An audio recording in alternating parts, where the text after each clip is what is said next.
Il est 13 h. Bonjour à tous. Merci de votre attention. Voici les titres à la une de l'actualité ce mardi. Nous irons à Genève où se trouve la ministre des Affaires étrangères de Côte d'Ivoire, présente à la 72e session de l'Assemblée du comité exécutif du programme du Haut-Commissaire pour les réfugiés qui se tient dans cette ville. Candia Camara a livré le message de la Côte d'Ivoire sur la situation des réfugiés dans le monde et dans son pays.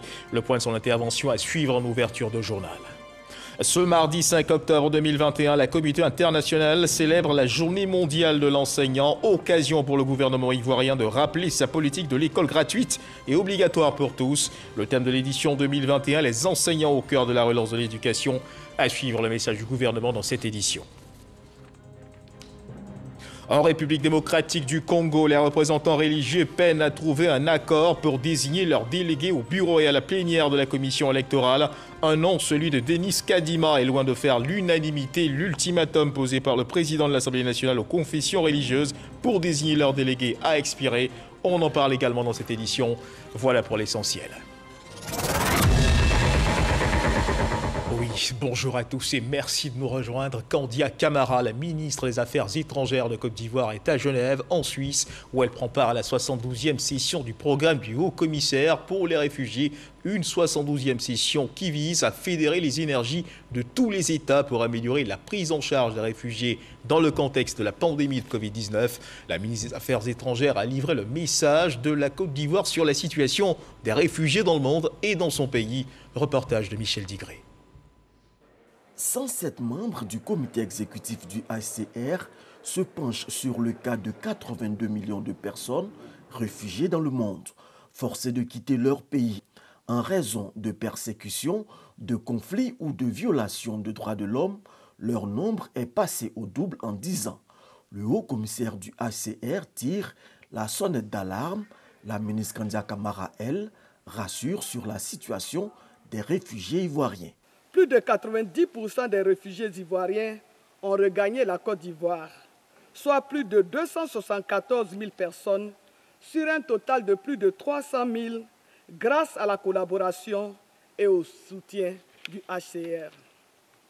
À cet effet, je voudrais, au nom du président de la République, son Excellence M. Alassane Ouattara et du gouvernement ivoirien, saluer l'annonce officielle de la cessation générale du statut de réfugié ivoirien par le haut-commissaire M. Filippo Grandi lors de cette 72e session et lui adresser nos sincères remerciements et toute notre reconnaissance pour sa constante sollicitude et sa grande disponibilité. Pour améliorer la prise en charge des réfugiés, Candia Camara fait des propositions. La Côte d'Ivoire voudrait inviter la communauté internationale au renforcement de la coopération et de la solidarité avec les pays et communautés d'accueil pour un partage équitable des charges et des responsabilités liées à la gestion des réfugiés. Le ministre des Affaires étrangères a réaffirmé la solidarité du peuple ivoirien à l'endroit des pays du Sahel en proie aux attaques terroristes, entraînant ainsi des déplacements forcés des populations vers le sud. À ce jour, plus de 5000 ressortissants burkinabés ont trouvé refuge au nord-est de la Côte d'Ivoire. Et retour en Côte d'Ivoire, deuxième titre de l'actualité. Ce mardi 5 octobre 2021, la communauté internationale célèbre la Journée mondiale de l'enseignant. Occasion pour le gouvernement ivoirien de rappeler sa politique de l'école gratuite et obligatoire pour tous. Qualité et excellence à l'école sont les objectifs visés par le ministère de l'Éducation nationale et de l'alphabétisation. Le thème de l'édition 2021, les enseignants au cœur de la relance de l'éducation. Jean-Marc Djodji. Les enseignants au cœur de la relance de l'éducation. Le thème de la Journée mondiale des enseignants est une invitation à réfléchir sur le rôle de l'enseignant et un hommage aux hommes et aux femmes qui ont fait le choix d'être transmetteurs de connaissances et de savoir. Un sacerdoce reconnu par les familles, les communautés et les États, tout comme leur mérite, qui tient de leur résilience que la ministre Maria Toukoni qualifie d'héroïque face à la pandémie de la Covid-19. Il vous a fallu adapter vos pratiques à la nouvelle donne en diversifiant les modalités de vos prestations. Le recours aux technologies nécessaires à l'apprentissage à distance, la conception et le partage de ressources éducatives libres ont opportunément contribuer à renforcer le sentiment de la responsabilité et le sens de la solidarité. Les leçons apprises de cette crise sanitaire méritent d'être exploitées judicieusement pour mettre les systèmes éducatifs à l'abri des crises et des catastrophes de tout genre. Chaque année depuis 1994, le 5 octobre marque la Journée mondiale des enseignants, journée qui commémore la signature de la recommandation OIT-UNESCO concernant la condition du personnel enseignant de 1996. L'UNESCO en fait le cadre de son plaidoyer pour appeler les gouvernements et la communauté internationale à se pencher sur la situation des enseignants dans le monde, ainsi que sur les défis auxquels est confrontée la profession enseignante, et à partager les réponses politiques efficaces et prometteuses. En tout état de cause, je reste convaincu de la nécessité de renforcer la participation des enseignants au processus de prise de décision et de formulation des politiques, ainsi qu'à l'amélioration de leurs conditions de vie et de travail. Dans cette optique, aucun effort ne devra être épargné pour les doter de compétences professionnelles indispensables au développement du capital humain. Je puis vous assurer de ma disponibilité à la réflexion et à l'action concertée en vue de permettre à l'enseignant de jouer pleinement son rôle dans la nécessaire relance de l'éducation. La ministre Mariatou Kone engage acteurs et partenaires de l'école, selon ses propres termes, à une école ivoirienne de qualité et de mérite dans la transparence et l'équité. Et toujours dans le domaine de l'éducation, par anticipation de la Journée mondiale des enseignants, l'inspection de l'enseignement préscolaire et primaire de Fronan a célébré ses enseignants. Hommage a été rendu aux pédagogues de cette localité. Une cérémonie pour consolider l'union et la solidarité entre les enseignants. Charles Tatou. Journée mondiale des enseignants chaque 5 octobre. Les cérémonies ont servi d'occasion pour un hommage appuyé aux pédagogues de la localité. Pour le responsable de cette inspection, les enseignants jouent un rôle essentiel à la réalisation des objectifs de l'éducation pour tous. L'école est un composite. Il y a le personnel, il y a le matériel, il y a tout ce qui accompagne l'école. Et donc je pense qu'une école, pour qu'elle puisse avancer, doit tenir compte de tous ces aspects.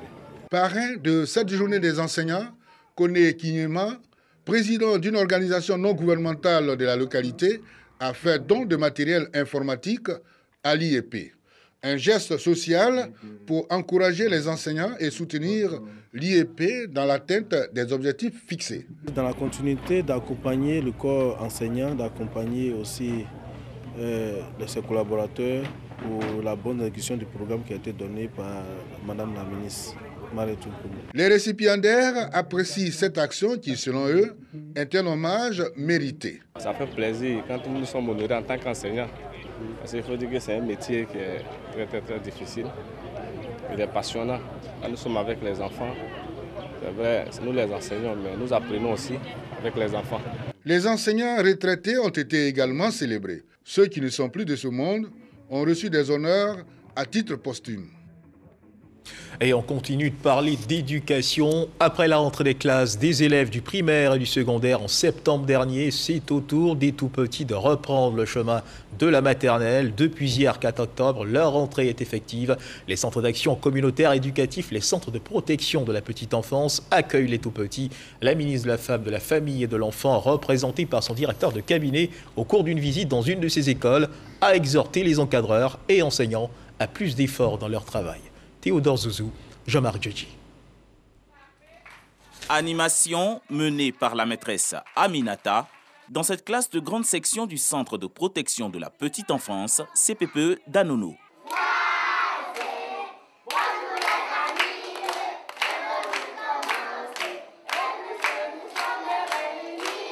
Nous sommes au premier jour de rentrée des classes des tout-petits dans les 252 structures publiques et les 59 privées agréées. Ces centres assurent leur développement psychosocial, sanitaire et nutritionnel. Tous les matins, lorsque les enfants arrivent pour la première fois, on anime la classe, le chant du goûter, le chant de rentrée, le chant pour dire bonjour à tous mes petits amis.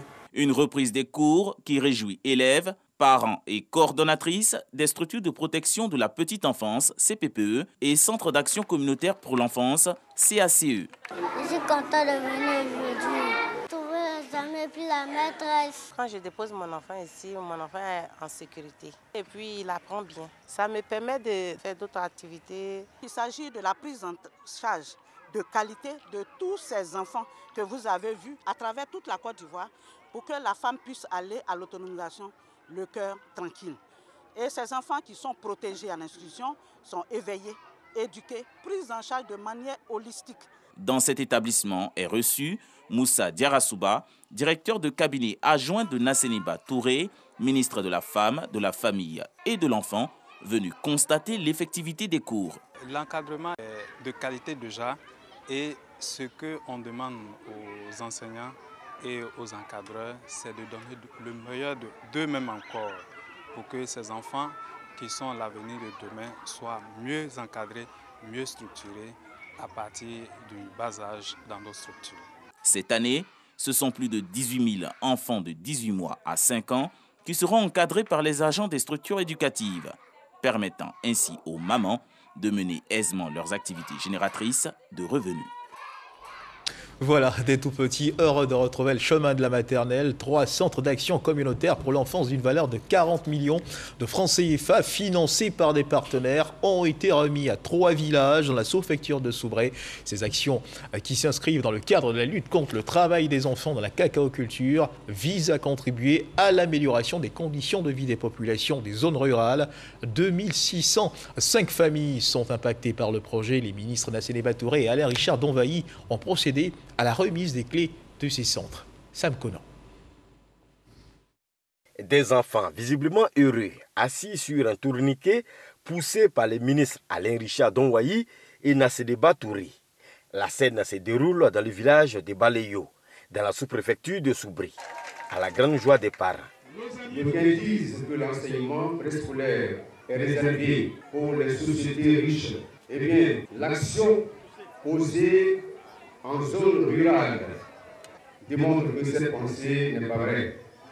Comme Balayo, les villages de Walebo et d'Ozekro ont reçu les clés des bâtiments des centres d'action communautaire pour l'enfance.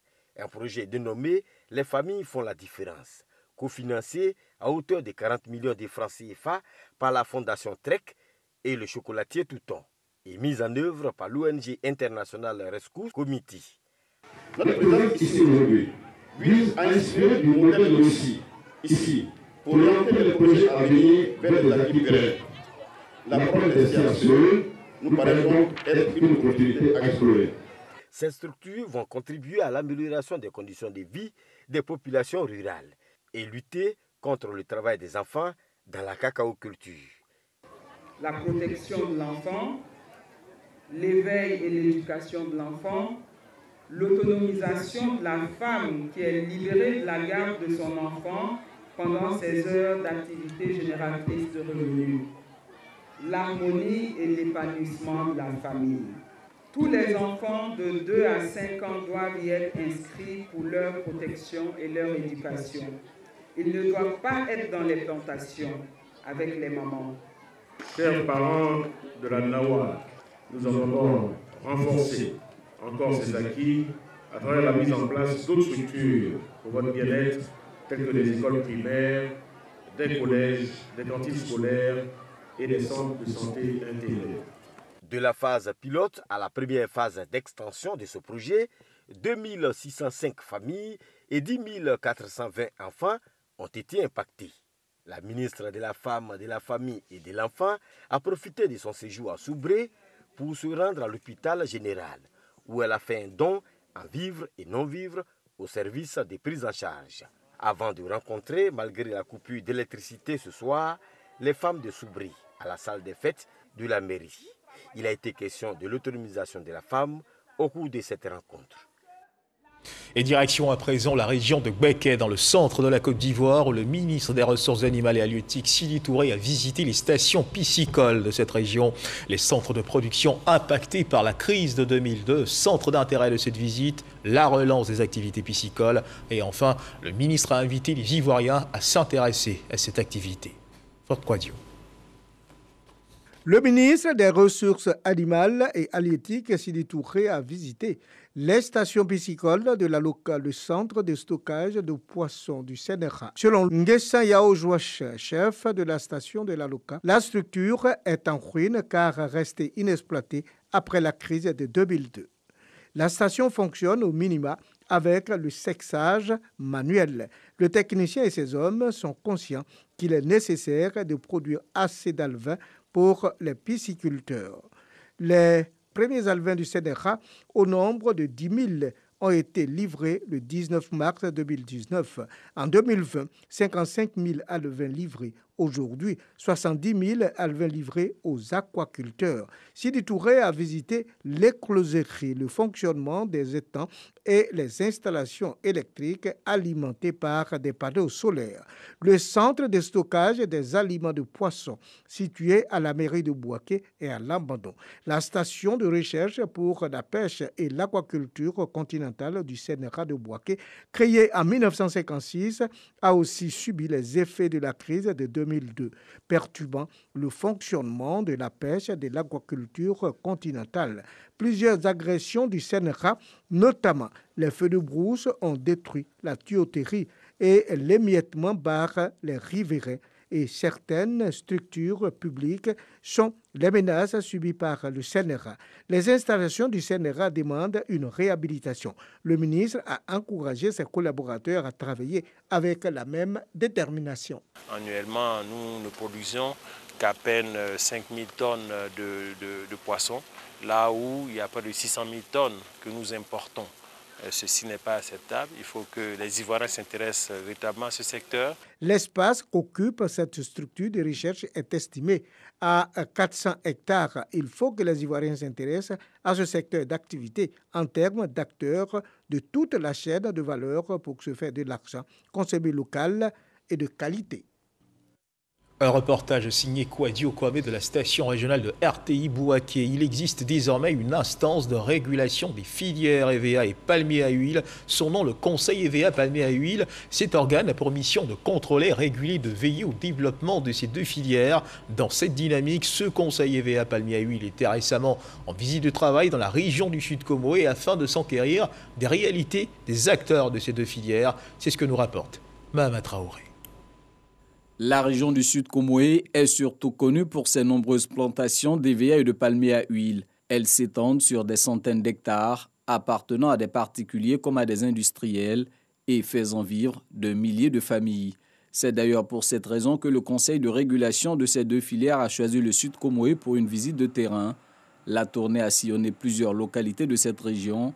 À chaque étape, le conseil EVA palmier à huile a échangé avec les producteurs, les coopératives et les usiniers afin de recueillir leurs préoccupations. Aujourd'hui, les difficultés que nous rencontrons dans la filière, surtout c'est la piste. La piste n'est pas praticable afin que les acheteurs libres aillent jusqu'à nos plantations. Nos difficultés, c'est que les prix ne sont pas respectés sur le terrain. De deux, les ponts bascules aussi ne sont pas tout à fait en règle. L'ensemble des préoccupations sera adressé dans le cadre réglementaire en cours d'élaboration, mais en attendant, certaines solutions sont à portée de main. Je vous ai donné des assurances pour ce qui est de la réforme sur le conseil agricole, qui dorénavant va être ouvert aussi aux coopératives. Donc les questions de formation de vos membres, je pense, vont trouver solution. Et naturellement, on a abordé aussi d'autres problèmes, notamment les questions de financement de vos activités. J'ai dit qu'une bonne partie des solutions donc, sont dans vos mains. Nous vous apportons le complément qu'il faut pour que la mayonnaise prenne. Au regard de l'impact économique des filières EVA et palmier à huile sur le Sud Comoé, le gouverneur de cette région apprécie cette mission de travail du conseil EVA palmier à huile. J'estime que la réalité doit partir du terrain pour que les mesures qui sont prises au sommet soient justes, puissent répondre véritablement aux aspirations des producteurs et de tous les acteurs, n'est-ce pas, du secteur. Profitant de la rentrée scolaire, le conseil EVA palmier à huile a remis des kits aux parents d'élèves producteurs. Dans les semaines à venir, l'organe de régulation entend parcourir d'autres régions productrices pour des missions similaires. Quittons le champ des plantations de palmiers à huile pour une direction d'Uni, une commune de France. Le cacao fait partie des habitudes de consommation dans cette commune. À la tête de l'association Les Amis de San Pedro, un Ivoirien, Désiré Begré, fait de la promotion de ce produit un sacerdoce, selon notre reporter Franck Quadio. Au cours de palènes et activités récréatives diverses, les membres de cette association entretiennent des jeunes consommateurs de cacao de cette ville sur les bienfaits de sa consommation. Il s'agit pour eux de vulgariser le cacao de Côte d'Ivoire à l'échelle européenne, un cacao qui n'est pas le fruit du travail des enfants dans la cacaoculture. Reportage. La ville de Dugny s'ouvre au cacao ivoirien. Cette commune française dans le département de la Seine-Saint-Denis est visitée par les Amis de San Pedro, association ivoirienne qui s'est donnée pour cheval de bataille faire la promotion du cacao ivoirien dans l'Hexagone. Désiré Begré, le président et son équipe, par cette classe de cacao, suivie de l'exposition de produits de chocolaterie et autres dérivés du cacao ivoirien, veut changer l'approche des consommateurs d'Europe sur le cacao de Côte d'Ivoire, un cacao responsable qui n'est nullement le fruit du travail des enfants dans la cacaoculture. Une conférence débat sur le rôle de la femme dans l'histoire de l'humanité. Carnaval et défilé de mode ont donné de la couleur à l'initiative. Les Amis de San Pedro s'engagent ainsi à promouvoir le cacao ivoirien par Mont et par Vaux partout en Europe. L'objectif est de donner de la visibilité à nos produits cacaoyers. Voilà, donner de la visibilité aux produits cacaoyers. Puis dans le domaine de la santé, sachez que le programme national de lutte contre le cancer a procédé hier lundi 4 octobre 2021 au lancement du mois dédié à la sensibilisation au dépistage du cancer du sein, dénommé Octobre Rose à Abidjan dans la commune du Plateau.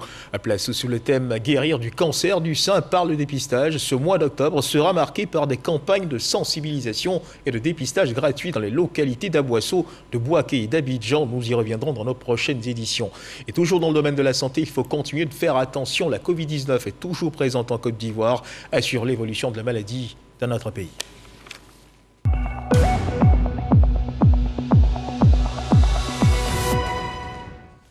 Le ministère de la Santé, de l'Hygiène publique, de la couverture maladie universelle a enregistré hier lundi 4 octobre 2021 26 nouveaux cas de Covid-19 sur 1854 échantillons à prélever, soit 1,4% de cas positifs, 96 guéris et 0 décès. À la date donc du 4 octobre 2021, la Côte d'Ivoire, notre pays, compte donc 60 450 cas à confirmer, dont 58 392 personnes guéries, 640 décès et 1418 cas actifs. Le nombre total d'échantillons est de 1 027 609. Le 3 octobre, 12 671 doses de vaccins ont été administrées, soit un total de 2 294 393 doses du 1er mars au 3 septembre. Le ministre de la Santé, de l'Hygiène publique, de la couverture maladie universelle invite toutes les personnes de plus de 18 ans à se faire vacciner dans les centres de vaccination. Il convient toujours de rappeler que la vaccination contre la Covid-19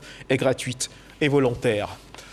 Les populations du village d'Adandia, localité de la sous-préfecture d'Essuie-Fry, ont célébré les 30 ans de règne de la reine-mère du village, Nanan Crémé Fofié Afoua, qui a permis au village de bénéficier de plusieurs infrastructures de développement. Présent à cette célébration, le ministre d'État, ministre de l'Agriculture et du Développement rural, parrain de la cérémonie, a félicité la reine-mère avant d'exhorter les populations à toujours entretenir la cohésion et la paix dans cette localité afin de favoriser son développement. Herman Yamia.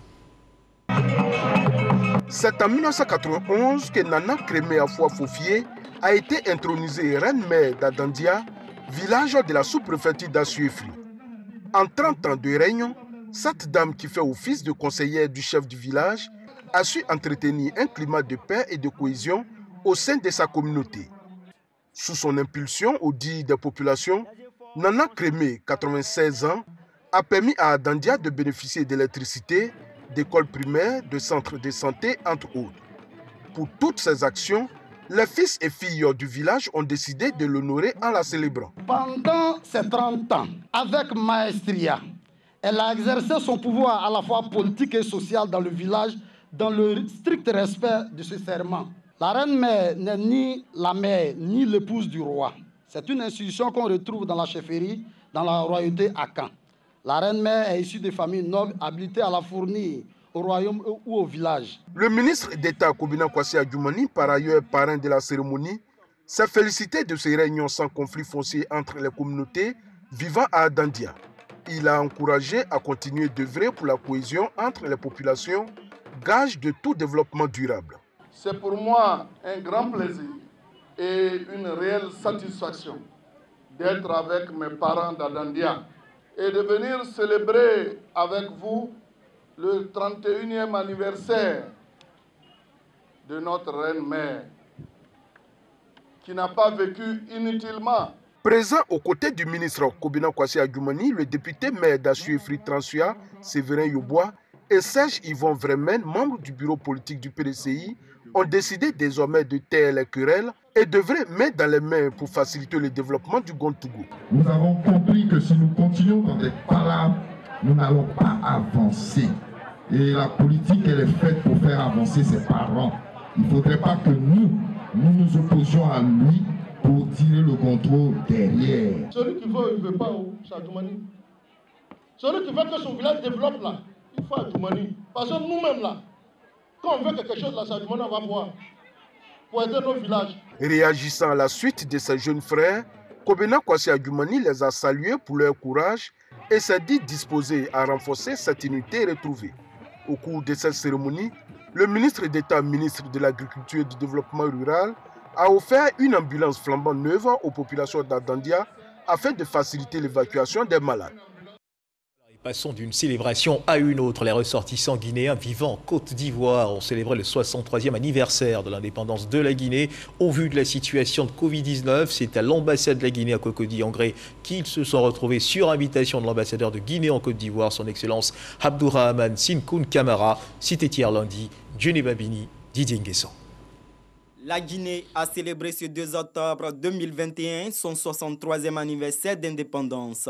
Les Guinéens résidant en Côte d'Ivoire n'ont pas voulu rester en marge de cette célébration. En raison du contexte sanitaire dû à la Covid-19, l'ambassadeur de la Guinée en Côte d'Ivoire, Abdourahmane Sinkoun Camara, a convié les chefs de coordination pour célébrer sobrement la fête d'indépendance.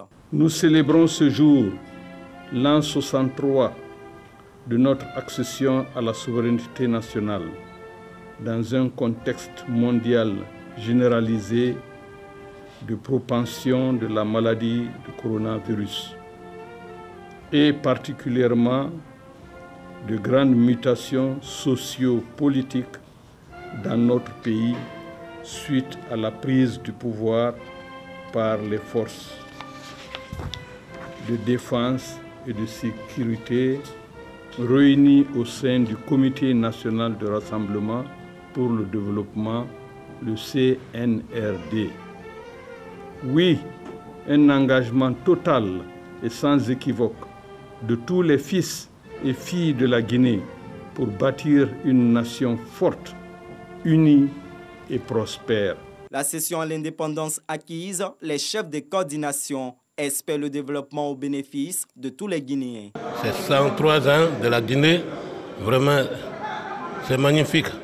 On prie Dieu que tout se passe bien, qu'il y ait la cohésion nationale, que tout le monde s'entend et que la paix règne. Toute la communauté guinéenne était représentée par des personnalités très importantes pour manifester la joie pour notre indépendance. Le 2 octobre 1958, la Guinée obtient ses droits politiques et sociaux, devenant ainsi l'un des premiers pays d'Afrique subsaharienne à accéder à l'indépendance. Et puis troisième et dernier titre de ce journal, en République démocratique du Congo, les représentants religieux peinent à trouver un accord pour désigner leurs délégués au bureau et à la plénière de la commission électorale. L'ultimatum posé par le président de l'Assemblée nationale aux confessions religieuses pour désigner leurs délégués au bureau et à la plénière de la commission électorale a lui expiré. 6 confessions religieuses sur 8 ne jurent que par Denis Kadima comme futur président de la CENI. La candidature de cet expert électoral présenté par l'église kibanguiste est rejetée par les catholiques et les protestants. Ces deux confessions estiment que Denis Kadima serait trop proche de la présidence de la République. Face à cette situation, les 6 confessions religieuses demandent au président de l'Assemblée nationale de considérer leur rapport et de mettre fin à la mission confiée au chef d'église sur la désignation du futur président de la CENI. Aux États-Unis, dans 2 semaines, le plafond de la dette sera atteint et le pays ne pourra plus emprunter ou payer ses factures, à moins que le Congrès vote le relèvement du plafond. Habituellement, cela se fait de manière bipartisane, mais les républicains expliquent qu'ils ne voteront pas en faveur de ce relèvement. Le risque d'un défaut de paiement des États-Unis est réel. C'est ce que Joe Biden, le président américain, a expliqué hier, lundi 4 octobre. C'est un président américain, Joe Biden, alarmiste, qui est apparu hier donc devant les caméras. Ici sur cette actualité que se referment les pages de cette édition. Merci de nous avoir suivis. Agréable début d'après-midi. Dieu garde la Côte d'Ivoire.